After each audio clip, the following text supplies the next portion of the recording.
Сәлем достар, бүгінгі қарастыратын есебіміз үшбұрыштар тақырыбындағы бірінші топтың үшінші есебі. Үшбұрыштың бұрышы 60 градус деген пи бөлінгіш 60-ға тең.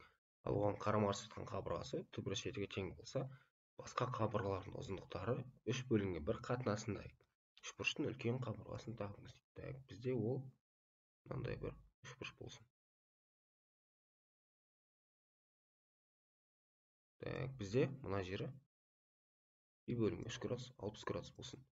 60 градусқа қарсы жатқан қабырғасы түбір асты 7-ге тең.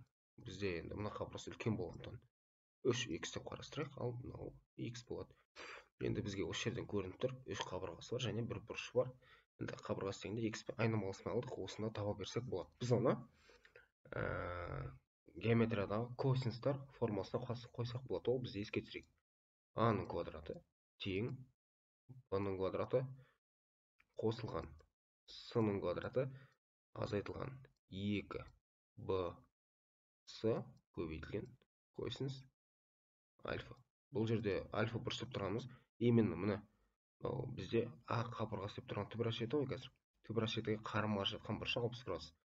Енді орнына қояйық. Түбір шетінің квадраты 7 тең 3х-тің квадраты 9х квадрат қосылған х-тің квадраты азайтылған 2 b қабырғасы деп тұрғанымыз 3х 3х с қабырғасы деп тұрғанымыз х көбейтілген косинус 60 градус. Косинус 60 градус мәні барлығымызға берілді 2-ден 1-ге тең.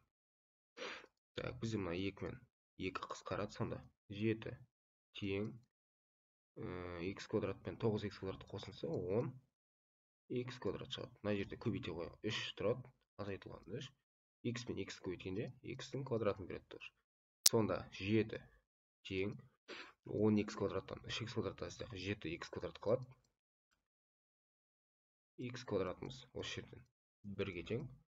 Ал енді үшбұрыштың қабырғасы бізде минус болмайтындықтан х тең плюс 1 деп қарастырамыз. Сонда менде кіші қабырғасы 1-ге тең, ал үлкен қабырғасы 3-ге тең. Бізден сұрап тұрған осы.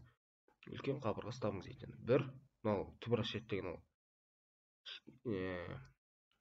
түбір асты 9-дан кіші, түбір асты 1-ден үлкен деп қарастырсақ болады. Получается 1 мен 3-тің арасында жатқан белгілі бір ұзындық 3-тен кішкентай деген сөз. Значит, бізде ең үлкен қабырғасы жауабы 3 болып тұр. Есеп түсінікті деп ойлаймын.